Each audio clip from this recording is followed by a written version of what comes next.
जाए तो यहाँ पर पुलिस ने पीएफआई के 21 मेंबर्स को गिरफ्तार किया है। गोपालपुरा, कामरूप, बारपेटा, धुबरी से गिरफ्तारियां हुई है। दरोंग जिले का पीएफआई का पूर्व प्रमुख अनीस अहमद गिरफ्तार किया गया है और ये सारी गिरफ्तारियां दरअसल उस लीड के बाद मिली है जो कि 22 सितंबर को छापेमारी के बाद जांच टीम को हासिल हुई है और उसके बाद अब ये गिरफ्तारियां बड़े पैमाने पर की जा रही हैं। अनुज का रुख कर लेते हैं। अनुज, पीएफआई की कार्रवाई, पीएफआई के खिलाफ कार्रवाई लगातार जारी है। हमने देखा पिछली बार जब कार्रवाई हुई थी तो कुछ लोग उस पर सवाल खड़े कर रहे थे, कुछ राजनीतिक पार्टियां भी सामने आ गई थी, लेकिन आज एक बार फिर से बड़े पैमाने पर जब एक्शन लिया जा रहा है, क्या देखते हैं आप इन पूरी कार्रवाइयों को लेकर?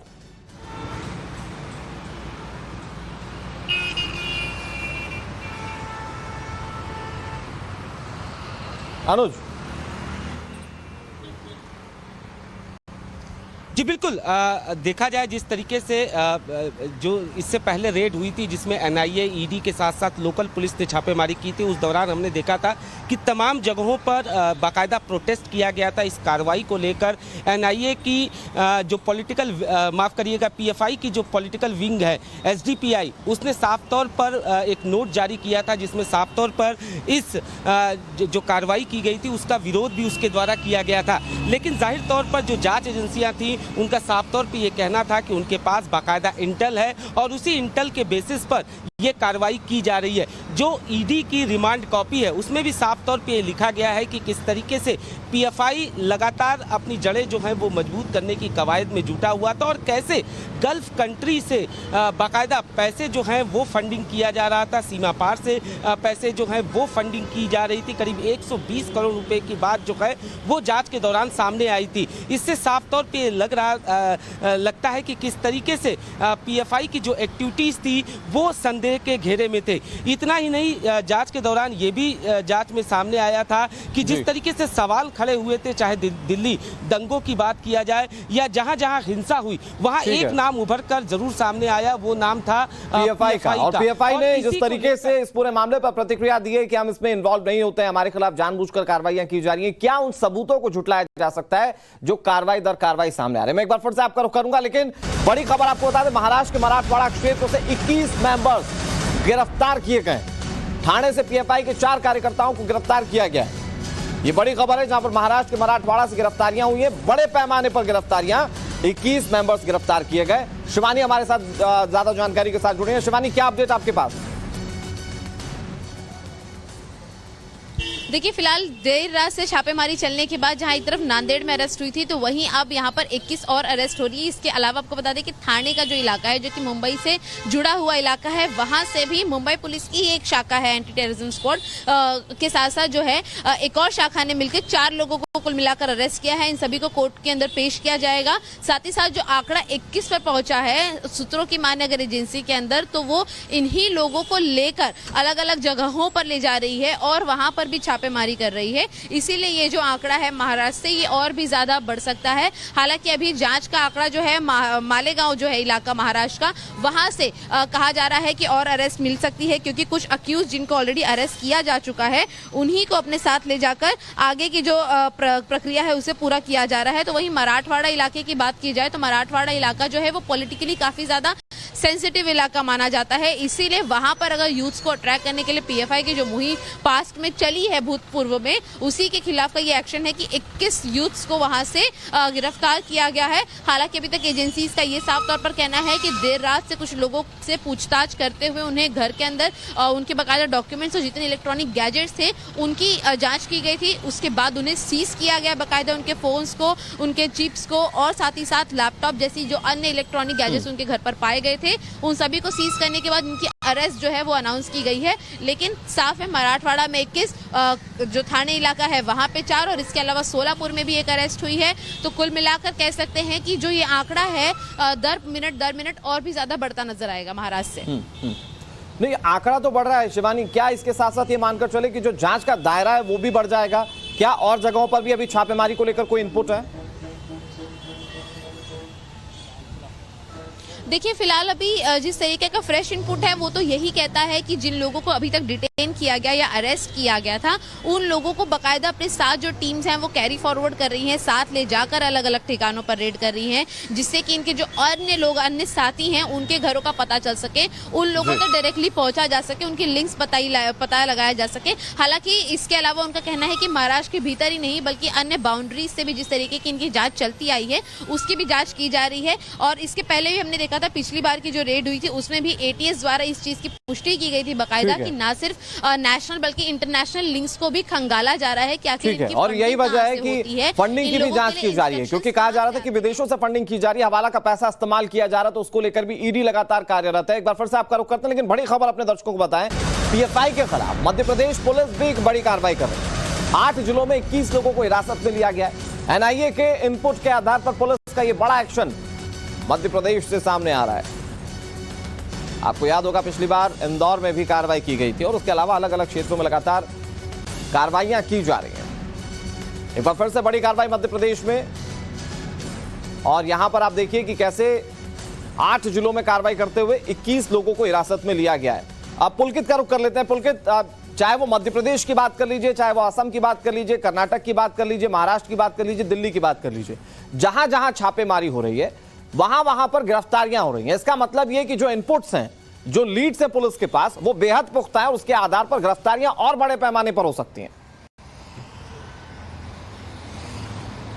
देखिए, इस बार के ऑपरेशन को अगर समझा जाए तो पहले से ही एनआईए और ईडी ने बहुत सारी चीज़ें इकट्ठा की थी। जब गृह मंत्री अमित शाह के पास तमाम अधिकारी गए थे तो पूरी रिपोर्ट थी कि किस तरीके से पीएफआई पूरे देश में अपना नेटवर्क ना सिर्फ बढ़ा रहा है बल्कि ये कोशिश भी कर रहा है कि उन लीडर्स को भी निशाने पर लिया जाए जो अभी तक बीजेपी या आरएसएस या दूसरे उनसे जुड़े हुए हैं, जिससे पीएफआई को आने वाले दिनों में कुछ दिक्कत हो सकती है। तो ये कोशिश जो पीएफआई की थी या फिर एनआईए और ईडी की जो तैयारी थी वो इस बार बहुत ज्यादा पुख्ता थी। यही वजह थी कि करीब 1 महीने पहले तमाम चीजों को जुटाया गया, एक रिपोर्ट तैयार की गई, गृह मंत्रालय को बताया गया। उसके बाद में 22 तारीख को जो रेड हुई थी वो पूरी डिटेल के साथ हुई थी और यही वजह थी कि 106 लोगों की गिरफ्तारी, 100 से ज्यादा जगहों पर रेड, और अब जो गिरफ्तारी हुई थी उनसे जो इनपुट मिले हैं, अब पीएफआई के उन्हीं लीडर्स को पकड़ने की तैयारी की जा रही है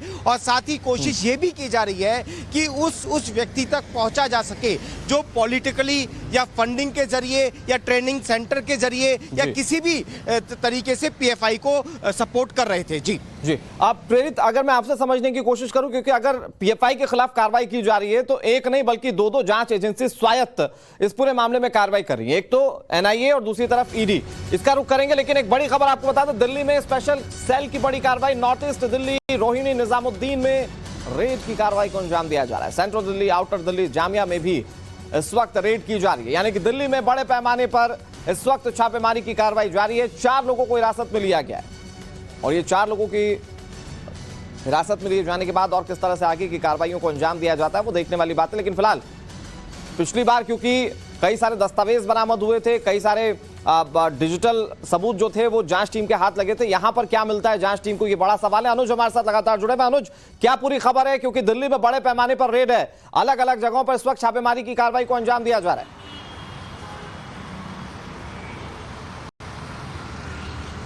जी बिल्कुल, अगर दिल्ली की बात किया जाए तो दिल्ली में स्पेशल सेल की टीम जो है वो एक तरीके से कहा जा सकता है कि लीड कर रही है, लोकल पुलिस के साथ मिलकर ये छापेमारी की जा रही है। दिल्ली में रोहिणी में ये कार्रवाई की जा रही है। इसके अलावा आउटर दिल्ली की बात किया जाए, नॉर्थ ईस्ट की बात किया जाए, जामिया की बात किया जाए या सेंट्रल दिल्ली की बात किया जाए, इन तमाम जगहों पे जो भी पीएफआई से जुड़े लोग हैं जिनके खिलाफ इंटेल मिली है, जानकारियां मिली हैं, उनके ठिकानों पर ये छापेमारी की जा रही है। कुछ लोगों को इस बाबत जो है वो हिरासत में भी लिया गया है। जामिया से सोहेब नाम के एक शख्स को हिरासत में लिया गया है, उनसे पूछताछ जो है वो की जा रही है। तो जाहिर तौर पर दिल्ली पुलिस की स्पेशल सेल जो है वो एक तरीके से कहा जा सकता है कि लोकल पुलिस के साथ मिलकर ये कार्रवाई कर रही है। जिस तरीके से 8 राज्यों में इस वक्त पीएफआई को लेकर कार्रवाई की जा रही है और तमाम जगहों पर जो स्टेट पुलिस है वो एक तरीके से कहा जा सकता है कि खुफिया जानकारी के हिसाब से कार्रवाई कर रही है और इसी को लेकर, इसी के मद्देनजर दिल्ली में भी ये कार्रवाई जो है वो की जा रही है। जाहिर तौर पर अगर बात किया जाए तो ईडी की रिमांड कॉपी में साफ तौर पे ये बात सामने आया था कि किस तरीके से अबू धाबी के एक रेस्टोरेंट से बाकायदा मनी लॉन्ड्रिंग का खेल खेला जा रहा था। खाड़ी देशों से पैसे जुटाए जाते थे और ये पैसे कहाँ ट्रांसफर किया जाता था, पीएफआई को फंडिंग जो है वो की जा रही थी। बाकायदा मनी लॉन्ड्रिंग की एक चेन का पता जो है वो ईडी को लगा था, जिस बाबत जो है कार्रवाई हमने देखा था कि ठीक है अनुज, एक बार फिर से आपका रुख करेंगे, यहीं से बात को आगे बढ़ाएंगे, लेकिन एक बड़ी खबर अपने दर्शकों को बता दें। पीएफआई के खिलाफ मध्य प्रदेश पुलिस की बड़ी कार्रवाई सामने आई। 8 जिलों से 21 लोगों को हिरासत में ले लिया गया है एनआईए के इनपुट के आधार पर। दरअसल पुलिस का ये एक्शन। गोविंद हमारे सहयोगी इस खबर पर ज्यादा जानकारी के साथ जुड़े हुए हैं। गोविंद, मध्य प्रदेश में अभी कितने ठिकानों पर रेड चल रही है, कितनी गिरफ्तारियां हो गई, क्या जानकारी आपके पास?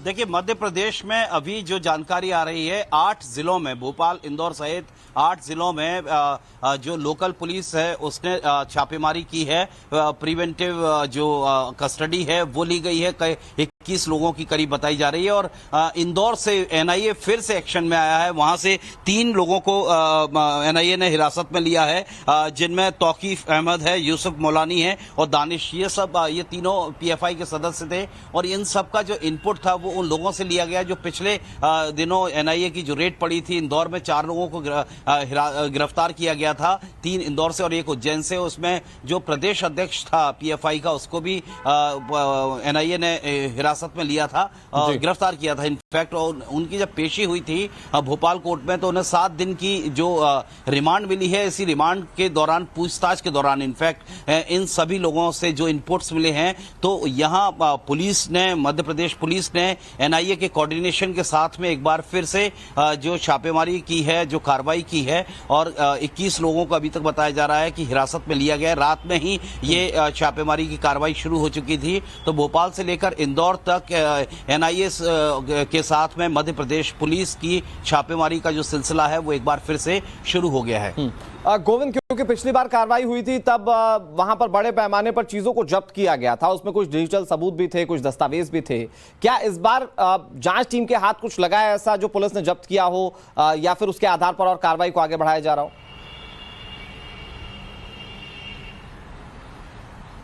देखिए, जांच के दौरान ये जो कुछ चीज़ें निकलकर सामने आई थी, क्योंकि मध्य प्रदेश में कि होम मिनिस्टर हैं वो काफ़ी सख्त हैं। यहाँ पर स्पेसिफिक कम्युनिटी में अगर इस तरह की चीज़ें निकलकर सामने आती हैं कि कोई जातिवाद या किसी तरह का धार्मिक उन्माद फैलाने की यहाँ कोशिश की जाती है, तो कड़ी कार्रवाई के तमाम एक्शन यहाँ पर लिए जाते हैं तुरंत ही। यही वजह है कि जो पीएफआई था, पीएफआई के लीडरान थे यहाँ मध्य प्रदेश में, उनको पता था कि मुस्लिम कम्युनिटी संदिग्धता के घेरे में है। यही वजह है कि उन्होंने एक जो जानकारी निकल कर आई है कि SC ST वर्ग में, आदिवासी वर्ग में अपनी पैठ बनाने की कोशिश की, वहां से अपने लीडर्स को उनके बीच पॉपुलर करके पैसे का लालच देके चुनाव लड़ने तक की तैयारी थी। तो ये सब चीजें सूत्रों के हिसाब से निकलकर सामने आ रही हैं एनआईए के सूत्रों से कि इस तरह की प्लान बी था इनफैक्ट पीएफआई का। लेकिन अब पीएफआई के खिलाफ जो सख्ती अपनाई जा रही है उसमें सिर्फ एनआईए शामिल नहीं है, मध्य प्रदेश पुलिस भी कंधे से कंधा मिलाकर एनआईए के जो इनपुट्स मिले हैं उसके आधार पर,